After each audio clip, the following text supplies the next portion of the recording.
Start. कोविड-19 ई चर्चा में आज हमारे साथ शिवसेना के वरिष्ठ नेता, पत्रकार और राज्यसभा सांसद श्री संजय राउत जी हैं। राउत साहब, नवभारत ई चर्चा में आपका स्वागत है। धन्यवाद। शिवसेना प्रमुख श्री बाला साहब ठाकरे के मार्गदर्शन में लंबे समय तक पत्रकारिता के साथ साथ शिवसेना के प्रमुख पदों पर काम कर चुके श्री संजय राउत एक निर्भीक और निडर राजनेता हैं। देश में बहुत सारे नेता पत्रकारिता से सक्रिय राजनीति में आए, लेकिन राउत साहब संभवतः पहले नेता हैं जो सक्रिय राजनीति के साथ साथ नियमित रूप से पत्रकारिता से जुड़े हुए हैं। आपकी संपादकीय कमोवेश हर दिन मीडिया की सुर्खियां बनती हैं। आपने कभी भी अपनी लेखनी और विचारों से समझौता नहीं किया। बीजेपी सरकार में रहकर भी जिस तरह आपने संसद के अंदर व बाहर तथा अपनी लेखनी से सरकार की गलत नीतियों का विरोध किया, उसे पूरा देश परिचित है। शिवसेना प्रमुख बाल ठाकरे, मुख्यमंत्री उद्धव ठाकरे का व मातोश्री के बेहद करीबी भरोसेमंद राजनेता श्री संजय राउत जी वर्ष 2000 से लगातार राज्यसभा के सदस्य हैं। आपने केंद्र की कई सरकारी समितियों के प्रमुख पदों पर भी काम किया है।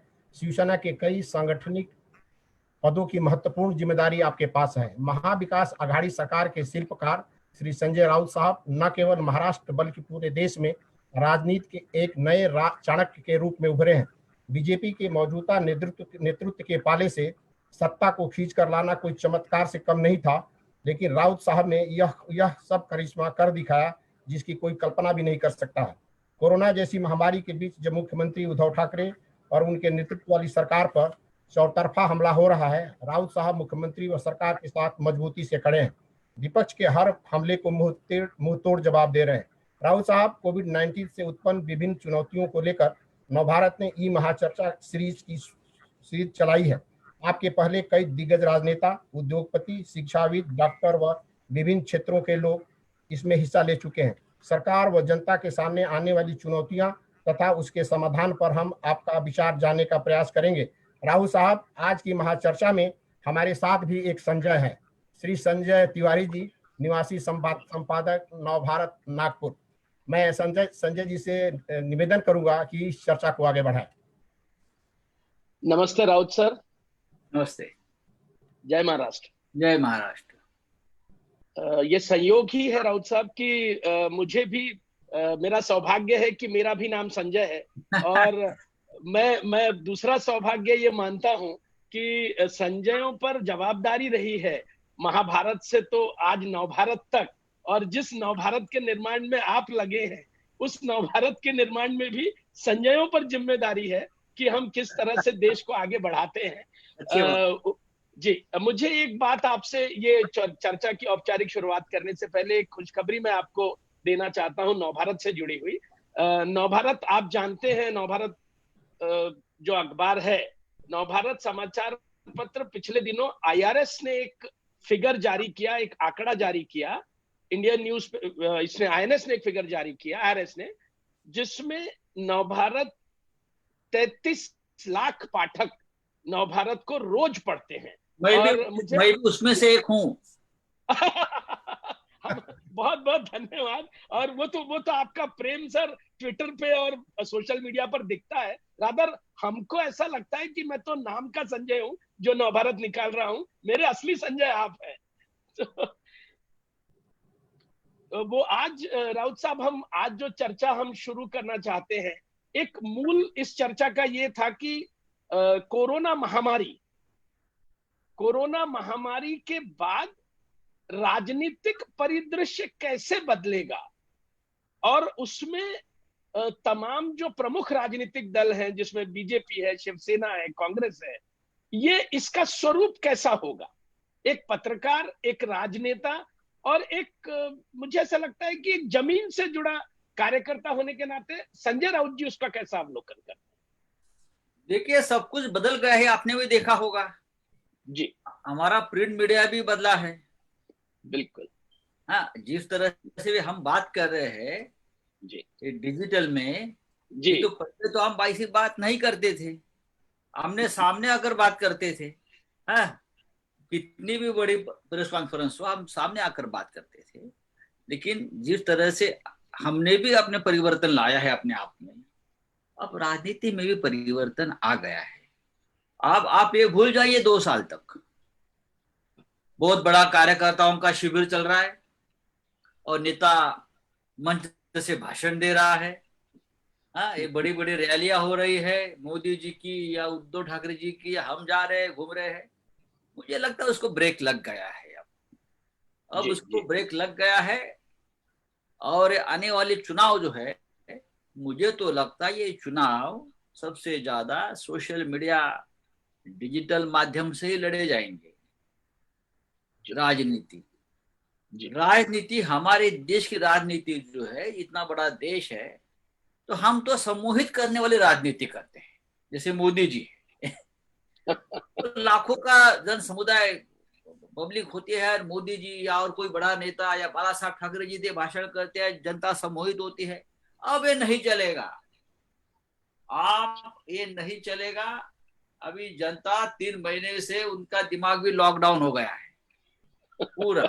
जी जी घर में बैठकर सोचने लगे है अपने भविष्य के बारे में, देश के बारे में, राजनीति के बारे में। बहुत सोच लिया 3 महीने तक जनता ने। मैं देखता हूँ, मेरे घर में बैठता हूँ मैं। तो अब ये जो है जब चल रहा है, थोड़ा थोड़ा उसमें भी आपको बदलाव दिखने लगेगा। सबसे पहले राजनीति की बात करें तो मैं हमेशा एक विश्वास रखा हूं उसमें, जो हमारा प्रिंट मीडिया है उसका योगदान हमेशा राजनीति में सबसे बड़ा रहता है। मैं डिजिटल या इलेक्ट्रॉनिक मीडिया को कभी जर्नलिज्म का माध्यम नहीं माना। ठीक है, ये है, चलता है, चलता रहेगा। लेकिन क्रांति करने की ताकत जो है राजनीति में, समाज में, देश में, वो हमेशा प्रिंट मीडिया में रही है। आप विश्व का, देश का इतिहास देखिए। आज हम भी थोड़े कमजोर पड़ गए, इस वजह से, कोरोना की वजह से हम भी कमजोर पड़ गए। सबसे पहले हमारे अखबार को उठना पड़ेगा, ताकत देनी पड़ेगी हम सबको। अगर राजनीति को उठाना है तो प्रिंट देश मीडिया को आगे को बढ़ाना, आगे बढ़ाना होगा। हमारे बिना राजनीति नहीं चलेगी देश की। बिल्कुल। चाहे आप कितने भी चैनल चला दो, कितने भी बड़े बड़े चैनल लगा दो, भागम भाग दिखा दो टीवी पे, लेकिन लोगों को सोचने को मजबूर अगर कोई करता है तो अखबार करता है। तो सबसे पहले हमको भी अपने आप में खुद को एक बनाना पड़ेगा, ताकत देनी पड़ेगी, परिवर्तन लाना पड़ेगा। अपने आप राजनीति को भी एक जिंदगी, नई जिंदगी मिल जाएगी। लेकिन ये देश इतना बड़ा है, हमने बहुत संकट झेले हैं इस देश में पहले से। थोड़ा टाइम तो लगेगा, वक्त लगेगा, लेकिन ये परिवर्तन के साथ राजनीति चलती रहेगी। बहुत ही एक बहुत सटीक एनालिसिस आपने किया राउत साहब। यानी मैं ऐसा मानता हूं कि 1992 से मैं जर्नलिज्म में हूं, और सामना मेरा प्रिय अखबारों में से एक अखबार रहा है। और आपके बाड़ा साहब के होने वाले इंटरव्यूज, यानी मैं बम धमाके के बाद के इंटरव्यूज को भी याद करता हूं, तो तब से लेकर तो महाविकास आघाड़ी बनने तक के उद्धव साहब के इंटरव्यू तक मैं आपका एक नियमित पाठक हूं। जैसे आपने मुझे बताया कि आप मेरे पाठक हैं, मैं आपका एक पाठक हूं।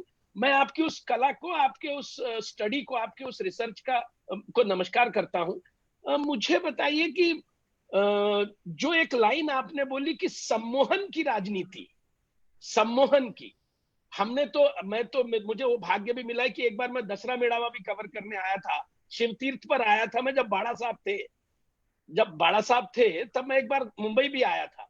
तो मुझे तो ऐसा लगता है कि बाकी लोगों का सम्मोहन कम होगा, ज्यादा होगा, लेकिन शिवसेना, ठाकरे परिवार, इनके जरूर जरूर प्रभाव है। देखिए, हमारे देश के लोकतंत्र ऐसा है कि एक एक नेता अपने अपने लोगों पर प्रभाव डालता रहता है। आज मोदी जी सम्मोहित कर रहे हैं, ये मानना पड़ेगा कि पूरे देश में नरेंद्र मोदी जी की बात सुनने वाला बहुत बड़ा वर्ग है। मैं उसे सम्मोहित करना बोलता हूँ। लोग उनके ऊपर विश्वास रखते हैं, उनके लिए जी जान से काम करना चाहते हैं। उसे मैं यही कहता हूँ, जब नेता सामने आता है, रूबरू होता है, तो लोग सम्मोहित हो जाते हैं जिस तरह से नेता बात करता है। ये सम्मोहित करने वाली राजनीति अब आने वाले दिनों में ज्यादा नहीं चल सकती, क्योंकि नेता लाखों की भीड़ में नहीं जाएगा। बिल्कुल बिल्कुल। अब देखिए, कल भारतीय जनता पार्टी के सरकार को 1 साल हो गया है। आपने देखा होगा कि अगर ये नॉर्मल स्थिति होती तो कितना बड़ा एक प्रोग्राम वो लोग बना लेते पूरे देश में, गांव गांव में, लेकिन कल बहुत ही मर्यादित और संयमित रूप से उनको अपना प्रोग्राम करना पड़ा है। हाँ, तो वेबिनार किया, वो किया, ये किया, यहाँ वहाँ कुछ बातचीत, लेकिन बड़ी रैली नहीं हुई। अगर एक कोरोना का संकट नहीं होता तो मुझे पूरा विश्वास है एक ऐसा प्रोग्राम भारतीय जनता पार्टी की तरफ से अपने कार्यकर्ताओं को दिया होता कि सरकार का 1 साल का प्रोग्राम कार्यक्रम धूमधाम से मनाओ, राज्य में बनाओ, जिला स्तर पर बनाइए, तहसील स्तर, गांव स्तर बनाइए, लेकिन कल ये नहीं हुआ है। यही बोलता हूँ कि राजनीति में परिवर्तन अगर मैं कहता हूँ तो इस तरह से हो जाएगा। लेकिन नरेंद्र मोदी जी ने कल जो संदेश दिया है वो लोगों ने पढ़ लिया, अखबार के माध्यम से या मीडिया के माध्यम से पढ़ लिया है, अमित शाह का इंटरव्यू पढ़ लिया है, लेकिन उसमें बहुत ही मर्यादा है। आपको लगता है राउत साहब कि मैं आपकी बातों से आगे बढ़ाता हूं। हम तो दोनों तीनों मीडिया वाले हैं। मैं जब लगेगा मैं आपको अपना मीडिया वाला भाई बना लूंगा कि जरूर आप तो हम सब भाई लोग हैं, मीडिया वाले हैं। आपको लगता है कि राजनेताओं को अब ज्यादा हकीकत पर आना होगा, सच्चाई पर काम करना होगा? वो यानी बहुत ज्यादा बरगला के, बहुत ज्यादा यानी खोखली बातें करके ये सब नहीं कर पाए। अब ये खोखली बातें नहीं चलेगी, इसलिए बोला लोगों के पास सोचने के लिए टाइम है अभी बहुत। लोग एक रैली में गए और सम्मोहित होकर बाहर निकले, ऐसा नहीं होगा। लोग यहाँ बात सुनेंगे, लोग सोचेंगे और सोचने के बाद निर्णय लेंगे। अब उनके पास टाइम है। हाँ, उनके पास टाइम इसलिए है कि जब बड़ी सभा में और रैली में जाते हैं तो पूरा दिन उसमें उनका निकल जाता है, गांव के लोगों का या शहर के लोगों का। आप तो बस ये खोलना है और देखना है, वो जिसके पास है वो देखेगा। बिल्कुल लोगों के पास ये खोखली बातें नहीं चलेगी। दूसरी बात ऐसी है, ये जो संकट है, ये संकट के बाद हमारे देश में 20 करोड़ के आसपास लोग बेरोजगार हो जाएंगे। अब देखो ये आंकड़े कुछ भी बोले, 2 करोड़ 5 करोड़, नोटबंदी के समय ये 5-6 करोड़ लोगों की नौकरी चली गई। अब कोरोना के संकट में मुंबई जैसा बड़ा शहर देखिए कितना खाली पड़ गया, सुना हो गया है। ये औद्योगिक नगरी है मुंबई, पुणे, नासिक, औरंगाबाद, संभाजीनगर, सब जगह भी देखिए ये पूरे देश की हालत है। तो अब लोगों को खोखली बातें सुनने के लिए टाइम नहीं है। आप पेट की भाषा करिए, भूख की भाषा करिए, रोजगार की भाषा करिए तो आपकी बात सुनी जाएगी। ये पैकेज वो पैकेज, अब लोग उसका ऊपर विश्वास नहीं रखेंगे। जो उनको देगा उसके साथ लोग जाएंगे। राउत साहब, मुंबई की बात आपने की। मुंबई जो है वो पूरे भारत का पेट भरता है।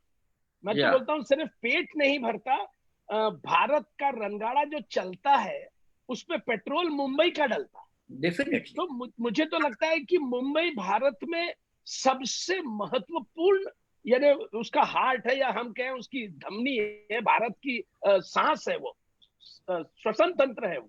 तो मुझे बताइए मुंबई को हम कैसे वापस उसको पुराना वैभव दिला पाएंगे? अब तो मुंबई में बीएमसी से लेके महाराष्ट्र सरकार तक आपकी सरकार है, शिवसेना की सरकार है। शिवसेना की सरकार होने से बीएमसी में या महाराष्ट्र में अब कुछ नहीं होगा। मैं आपको बताता हूँ, ये बात सिर्फ मुंबई महाराष्ट्र की नहीं है, मैं हर राज्य की बात कर रहा हूँ।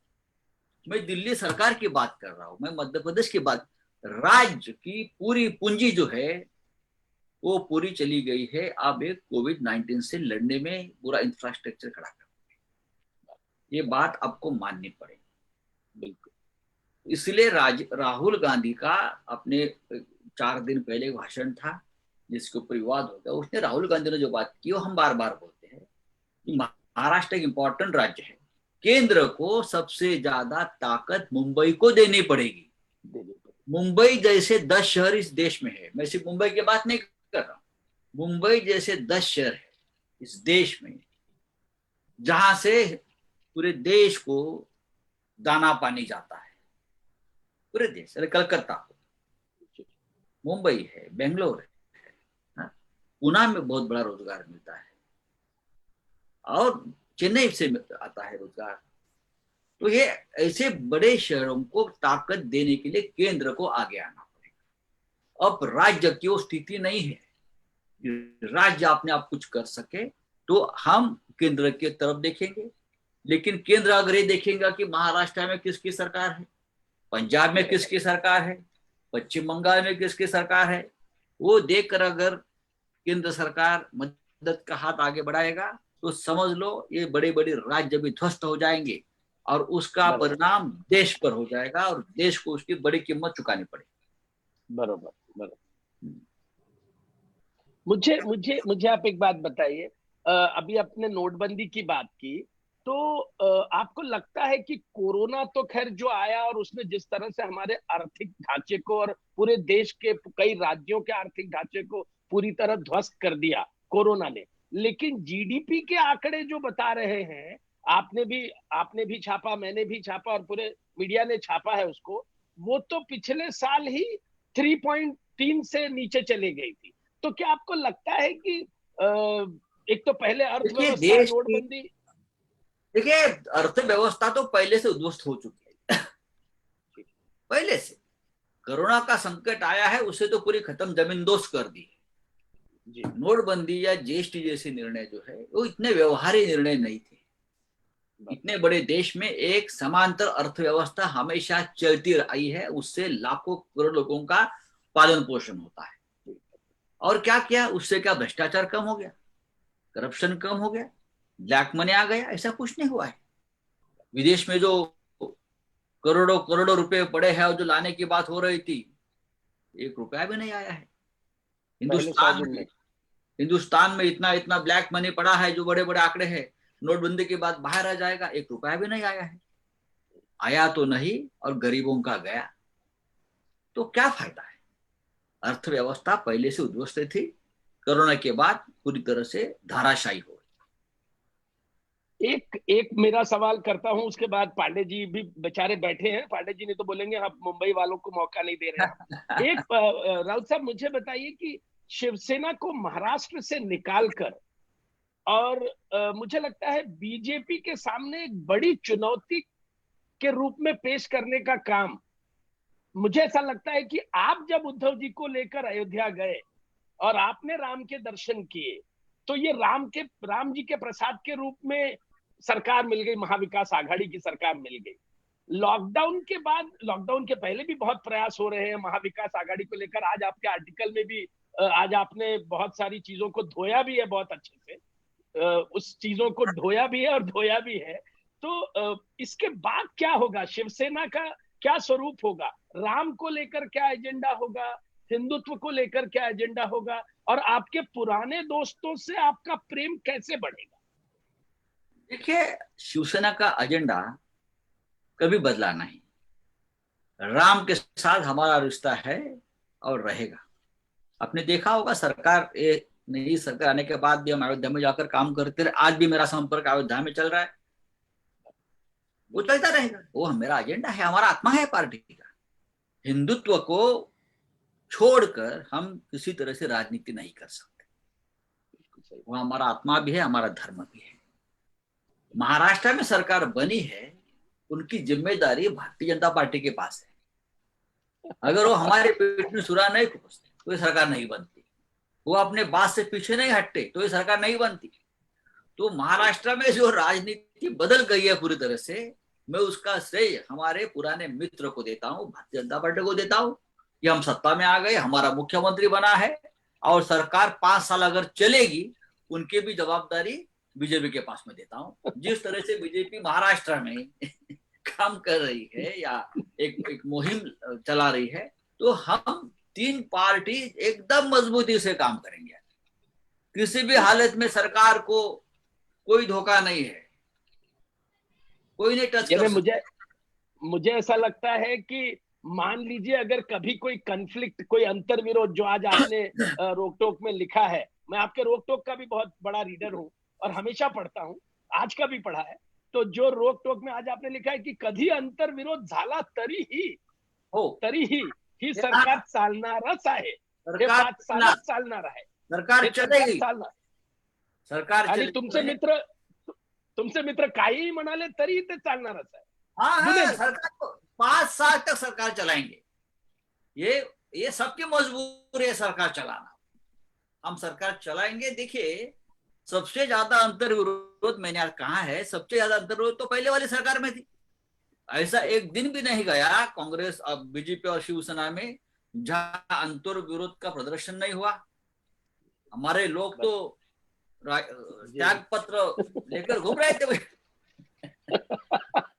सरकार से। यहाँ तो कुछ नहीं है, सब कुछ चल रहा है। पांडे जी। राउत साहब, मैं आपकी बात से आगे बढ़ाता हूँ। हाँ। अभी आपने कहा कि हमारे मित्र, ये जो सरकार बनी है इसकी वजह है कि हमारे मित्र ने जो हमारे साथ कमिटमेंट था वो पूरा नहीं किया, या पीठ में छुरा भोंका वगैरह वगैरह जो भी हो।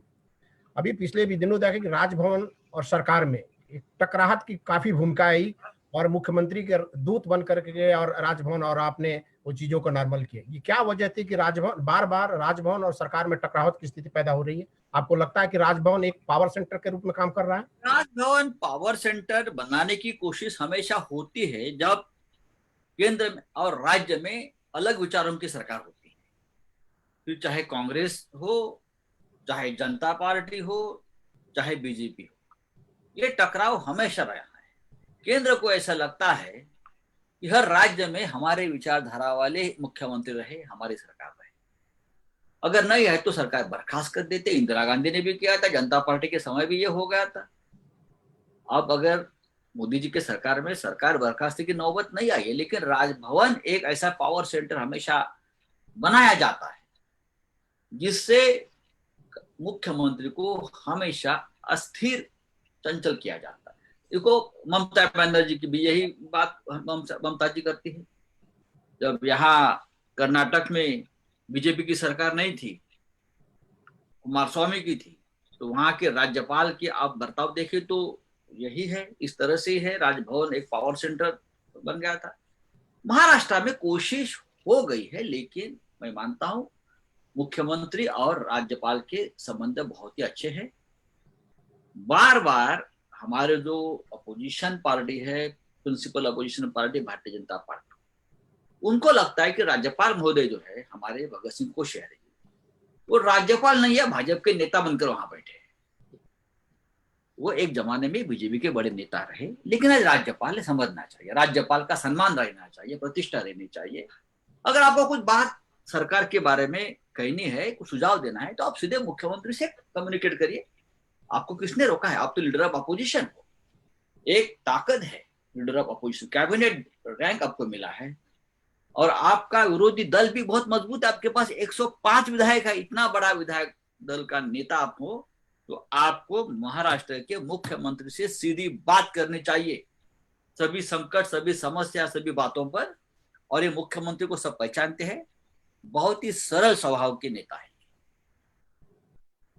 राहुल साहब, आपने भारतीय जनता पार्टी को इस बात का एहसास है कि हमसे गलती हुई और शिवसेना से जो रिश्ते होने चाहिए थे हमने मेंटेन नहीं किए। भविष्य में इस तरह की कोई संभावना बनी कि भारतीय जनता पार्टी अपनी गलती स्वीकार करे, और जो आप दोनों के बीच में जो समझौते थे, ये आपके बीच की बात है, इस तरह की कोई बात बनती है तो भविष्य में बीजेपी के लेकर के कोई सरकार बनने की संभावना है क्या आपकी? ऐसी कोई संभावना नहीं है। देखिए, आप क्या बोलते हैं, वो तीर कमान से वो छुड़ गया, बाण छुड़ गया है, अब वो पीछे नहीं आएगा। जब बंदूक से, बाला साहब ठाकरे हमेशा बोलते थे, बंदूक से गोली छुड़ गई है, अब पीछे नहीं आएगी। देखिए, ये बंदूक से गोली और मुंह से बोली।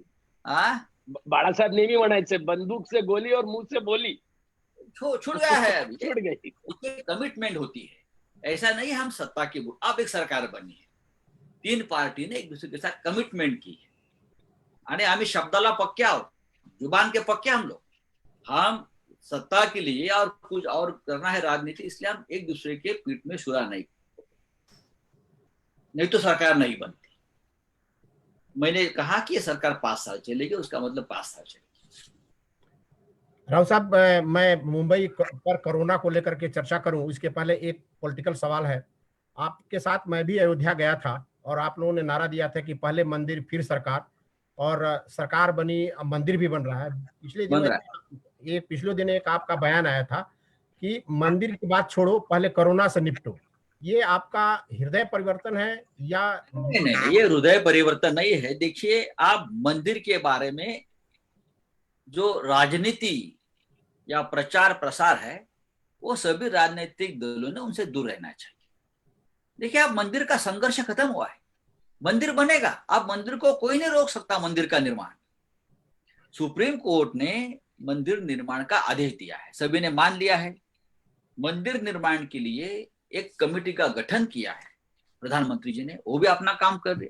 तो वहां जो खुदाई होती है और कुछ होता है, उसमें कोई हेरिटेज कोई चीजें मिलती है, तो उसके ऊपर आप बार बार सामने लाना जरूरी नहीं है ना। मंदिर तो अपने आप मंदिर बनेगा। मंदिर का संघर्ष हमने किया है, अब राजनीति से दूर रखो। और आज देश के सामने जो संकट है, वो सबसे बड़ा संकट कोरोना का है। आप हम उनसे पहले निपट लेंगे, मंदिर तो बनता रहेगा, ये मेरी बात है। लोगों को लगता है मैंने कुछ बात की तो ऐसी की वैसी की, ऐसा नहीं होता है भाई। मंदिर का अब निर्माण कौन रोकेगा, मुझे बताइए।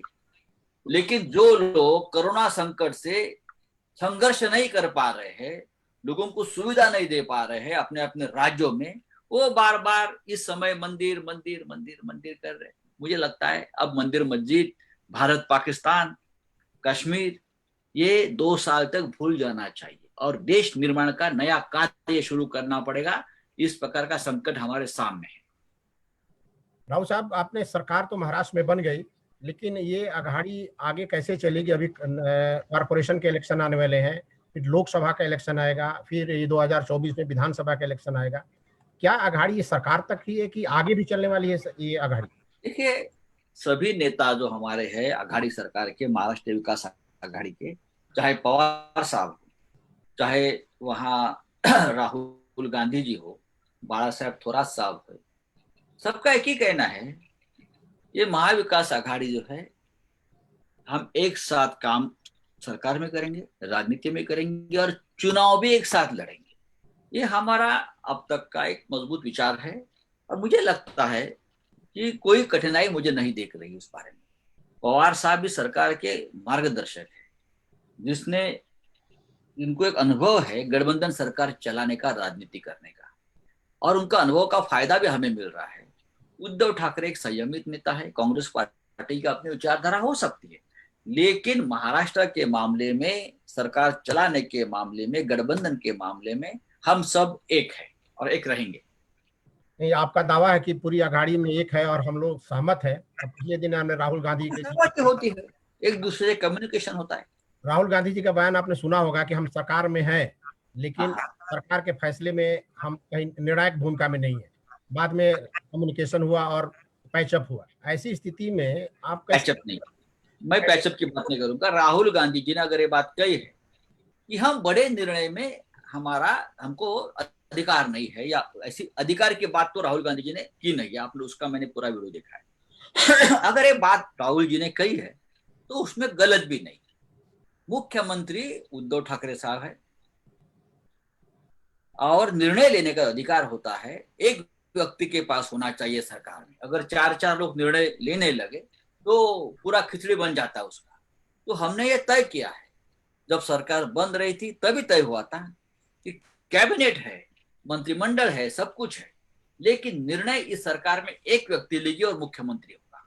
और उद्धव जी मुख्यमंत्री के नाते निर्णय ले रहे हैं और उनके निर्णय के व्यक्तिगत नहीं होते, राज्य के होते हैं, समाज के होते हैं और सबके साथ बात करके वो निर्णय लेते हैं।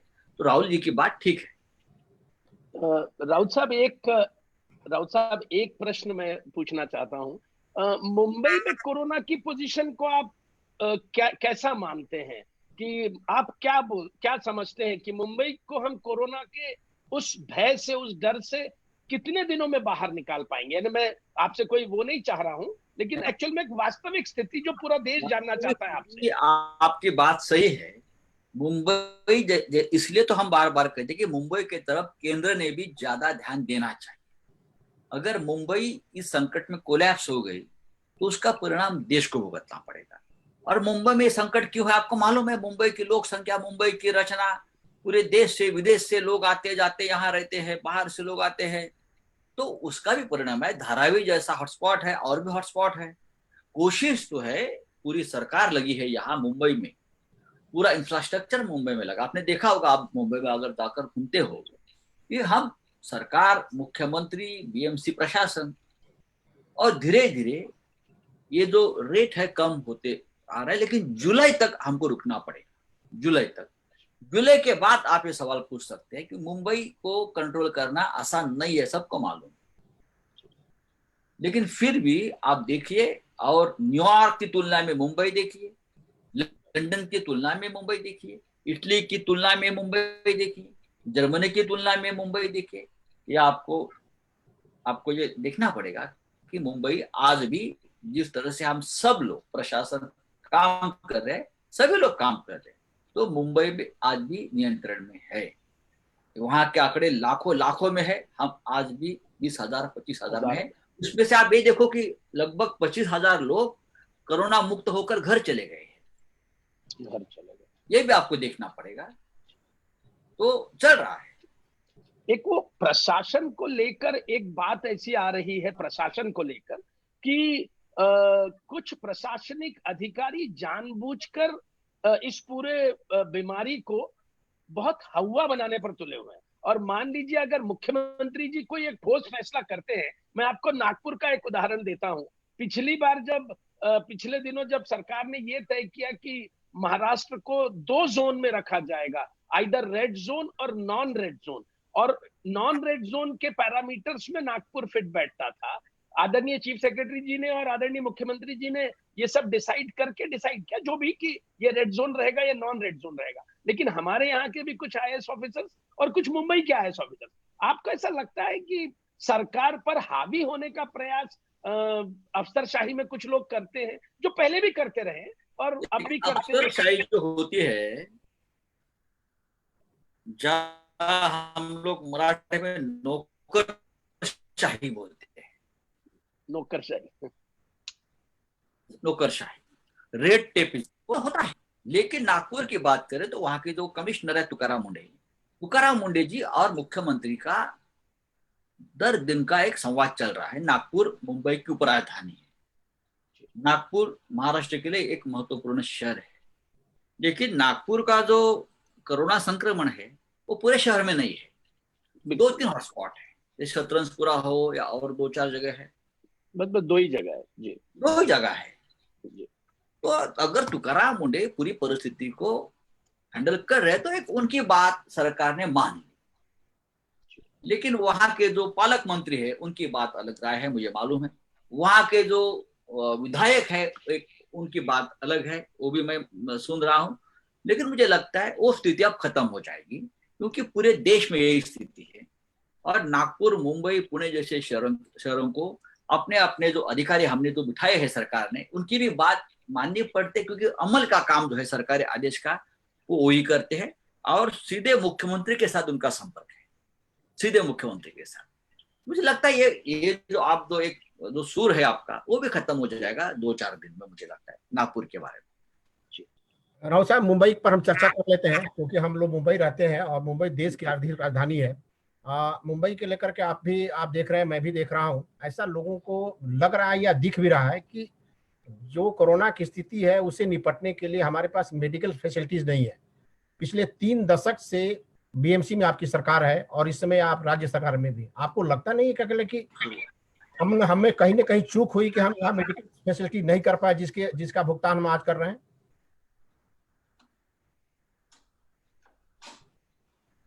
मैं सुन नहीं पा रहा हूँ सर। मैं मुंबई की चर्चा करते हैं। मुंबई, आवाज आ रही है? अभी आ रही है। हाँ, मुंबई पर चर्चा करते हैं। मुंबई देश की आर्थिक राजधानी है और मुंबई में जो कोरोना की स्थिति है वो काफी भयावह है। लोगों में भय है। पिछले बीएमसी में पिछले 30 साल से आपकी सत्ता है और राज्य में आपकी समय सत्ता है। आपको नहीं लगता कि हम इतने दिन सत्ता के रहने के बाद मेडिकल की सुविधा वो नहीं कर पाए जो मुंबई वालों के लिए होना चाहिए, और आज उसका भुगतान हम कर रहे हैं? आपकी बात सही है, लेकिन किसको पता था ये इतना बड़ा कोरोना का संकट आ जाएगा? पूरे देश की बात करता हूं मैं। लेकिन जब संकट आया है तो आपने देखा होगा, आप जाइए बीकेसी में जाइए, आप गोरेगांव के एनएससी मैदान में जाइए, आप थाना में जाइए, 15 दिन में चीन में एक अस्पताल बनाया 1000 बेड का 14 दिन में, तो पूरे हिंदुस्तान में उसके कहा गया देखो देखो चीन ने अस्पताल बना। लेकिन मुंबई में इस प्रकार के 1500 बेड वाले 2000 बेड वाले 15 अस्पताल हमने बनाया। अब जाइए डोम वर्ली में, अब देखिए क्या बनाया है हमने। अब धारावी के लोगों के लिए धारावी में हमने व्यवस्था की। आप वर्ली में जो पुलिस कोरोना संक्रमित हो गए उनके लिए स्पेशल पुलिस के लिए हमने एक अस्पताल बनाया है। ये इंफ्रास्ट्रक्चर हमने 1 महीने में खड़ा किया है। अब कोरोना का संकट अचानक आप टपका है, किसी को पता ही नहीं था कि इस प्रकार की दुरावस्था हो जाएगी। लेकिन ऐसा नहीं कि सरकार चुप बैठी, सरकार ने पूरी ताकत झोंक दी उसमें। मुख्यमंत्री 20-20 घंटे इस संकट के साथ काम कर रहे हैं। अभी आपने केंद्र की बात की और आपका रुख ऐसा रहा है कि केंद्र से पर्याप्त मदद मिलनी चाहिए। अभी बीच में सत्ता पक्ष और विपक्ष में आरोप प्रत्यारोप हुए कि केंद्र से वो मदद नहीं मिल रही है जितनी मिलनी चाहिए। आपको लगता है कि केंद्र महाराष्ट्र के साथ भेदभाव कर रहा है? देखिए, केंद्र की बात अगर करें तो केंद्र जो जिस पैकेज की बात कर रहे हैं उस पैकेज को मुख्यमंत्री ने एक शब्द में उसका वर्णन किया है, रिकामा खोका, एम्प्टी बॉक्स। बॉक्स तो बड़ा है, अंदर कुछ नहीं। जब यहां पहुंचा तो अंदर कुछ नहीं। तो मुख्यमंत्री का ये बयान जो है वो सीधे आपको बता देता है कि पैकेज का मतलब क्या है। और अगर महाराष्ट्र हो, अभी पश्चिम बंगाल देखिए कोरोना से भी संघर्ष कर रहा है, वहां तूफान भी आ गया तो दुहेरी मार हो गए उसके ऊपर। केंद्र ने अब राज्य को संभालने के लिए, सभी राज्यों को बात करूंगा मैं, मदद का हाथ मजबूती से आगे करना चाहिए। और खास करके महाराष्ट्र है जो आपको सबसे ज्यादा रेवेन्यू देता है देश की तिजोरी में, देना पड़ेगा आपको, दिलदारी से देना पड़ेगा। महाराष्ट्र और मुंबई बचेगी तो देश रहेगा। आज जो लाखों मजदूर यहां से अपने अपने गांव में गए हैं बेचारे, दुख की बात है।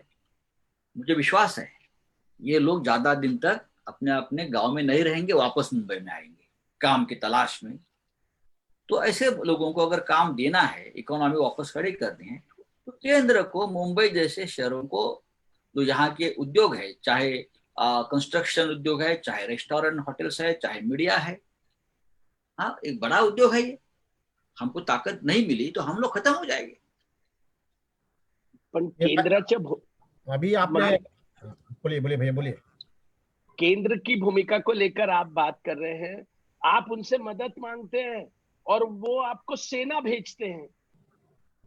नहीं वो सेना भेजते, वो पूरे वो हमने 10 कंपनी मांगी थी केंद्रीय सुरक्षा बल, उसमें 4 या 5 ही मिली है। अगर वो मिलती तो हमारे पुलिस को विश्रांति मिलती, आराम मिलता। ये तो होता ही है। सही बात। लेकिन अभी ठीक है, इतना बड़ा देश है, चलाना है सबको। ये लेके बैठेंगे तो देश नहीं चलेगा और राज्य नहीं चलेगा। आपने माइग्रेंट लेबरों की चर्चा किया। हमारे पास जो जानकारी है अधिकारियों के थ्रू और तमाम सोर्सों से हमने खबर भी छापी थी कि महाराष्ट्र से अभी तक 30 लाख लोगों का पलायन हुआ है। 30 लाख लोग महाराष्ट्र छोड़ के चले गए। वो मुंबई हुआ, एमआर हुआ, नागपुर हुआ, पुणे, नासिक हुआ।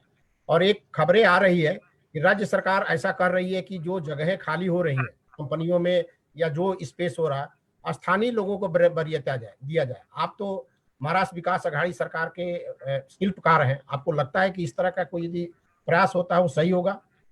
नहीं, ये भूमिपुत्रों का जो एक प्रयास होता है हर राज्य में चलता है। अगर महाराष्ट्र से बड़ी संख्या में लोग बाहर गए हैं तो वहां कोई ना कोई तो काम करना ही पड़ेगा, नहीं तो पूरा ठप हो जाएगा। मैंने पहले भी कहा है कि जो लोग बाहर गए हैं मुझे विश्वास है वापस आ जाएंगे। मैंने कहा ना अभी वो वापस आ जाएंगे, लेकिन तब तक ये काम लोगों को करना पड़ेगा जो यहाँ के भूमिपुत्र है। नहीं तो इतना बड़ा कारोबार है इस राज्य का, कैसा चलेगा? इतने सेक्टर्स है, सर्विस सेंटर्स है, सर्विस इंडस्ट्री है, होटल्स है, रेस्टोरेंट्स है, हाँ कंस्ट्रक्शन उद्योग है, कौन चलाएगा ये? मजदूरी तो इस देश को निर्माण करने में सबसे बड़ा योगदान मजदूरों का ही रहा है।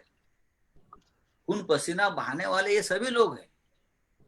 यही नहीं रहेंगे तो देश कैसा निर्माण होगा, राज्य कैसे खड़े रहेंगे। मैं मानता हूं ये लोग वापस आ जाएंगे। सर, आप मुख्यमंत्री उद्धव ठाकरे जी और शरद पवार जी के बहुत करीब है, और मेरे को लगता है कि आप इन संबंधों के कारण ये सरकार आज बनी हुई है। अभी जो स्थिति है उसके हिसाब से आरोप लग रहे हैं कि मुख्यमंत्री जी का नेतृत्व जो है विफल हो गया इसको रोकने में। इसको आप किस रूप में लेते हैं? देखिए, लीडर ऑफ अपोजिशन या भारतीय जनता पार्टी के लोग इस प्रकार का आरोप अगर करते हैं तो हमारा काम है सुनना और काम करना और काम करते रहना। ये समय ऐसा है कि विपक्ष ने भी सरकार के साथ कंधे से कंधा मिलाकर काम करना चाहिए। ये राजनीति करने की घड़ी नहीं है। और फडणवीस साहब जो हमारे हैं 5 साल उसने भी राज चलाया है, सरकार चलाई है, उनको मालूम है महाराष्ट्र की स्थिति क्या है। राजनीति करने के लिए आने वाला पूरा समय पड़ा है। अगर उद्धव ठाकरे विफल होने की बात आप करते हो तो सिर्फ 6 महीने में आपको कैसा पता चला? हाँ, कैसा पता चला? और आप ऐसे कौन सी जादू की छड़ी लेकर आने वाले थे? इतना बड़ा संकट है। संकट से संघर्ष करने के लिए उनको आपकी भी साथ चाहिए, अपोजिशन की, विरोधी दल की आपने देना चाहिए। अगर आप महाराष्ट्र के नेता है, इस मिट्टी के नेता है, तो हम आपसे भी समर्थन की उम्मीद करते हैं। यह अंतिम सवाल राउत साहब, केंद्र में नरेंद्र मोदी जी के नेतृत्व में 1 साल की सरकार हुई और महाराष्ट्र में उद्धव जी के नेतृत्व में 6 महीना की सरकार हुई। ये दोनों सरकारों को यदि 10 में से नंबर देना होगा तो कितना नंबर केंद्र को देंगे और कितना नंबर महाराष्ट्र को देंगे आप? ये मेरा अंतिम सवाल। देखिए, ये कोई हम प्रोग्रेस कार्ड लेकर नहीं बैठे हैं। जब से मोदी जी की सरकार आई है 1 साल हुआ, उसमें से 6 महीने तो ऐसे संघर्ष में गए। लेकिन जरूर, जैसे मैंने कहा, बेरोजगारी का संकट है, आर्थिक संकट तो है और वो चलता रहेगा, क्योंकि इस सरकार में कोई मनमोहन सिंह नहीं है आर्थिक संकट की जूझने की। लेकिन कुछ निर्णय सरकार ने लिए हैं जो देश में बहुत सालों से रुके हुए थे, जैसे 370 का जो मुद्दा है, 370 को हटा दिया कश्मीर से। सालों साल से हम लोग उसका इंतजार कर रहे थे। ट्रिपल तलाक वाला एक मुद्दा हमेशा रहा, महत्वपूर्ण रहा। हो राम मंदिर का निर्णय लगा है इस सरकार के कार्यकाल में। तो ये जो 3-4 बातें हैं वो सरकार के कार्यकाल में हुआ है, और मुझे लगता है सरकार अभी 4 साल चलनी है। महाराष्ट्र की सरकार को 6 महीने हुए, उसमें से 3 महीने तो अब कोरोना के संकट में गए हैं। हमको भी 4.5 साल निकालने हैं। धीरे धीरे समय चलते गाड़ी पटरी पर आ जाएगी। तिवारी जी। राउत साहब, हमें उम्मीद है कि और हम सब मिलकर महाराष्ट्र की सरकार को आपके साथ, हम प्रिंट मीडिया वाले पूरी प्रिंट मीडिया हम इसको 4.5 साल तक और आगे लेकर चलेंगे। हमको नव भारत का निर्माण करना है। नव भारत आपके साथ है। जे काही संकट येतील त्याचा सामना आपण मिळून करू आणि नव भारतचं निर्माण करू। जय हिंद, जय महाराष्ट्र। जय महाराष्ट्र। धन्यवाद।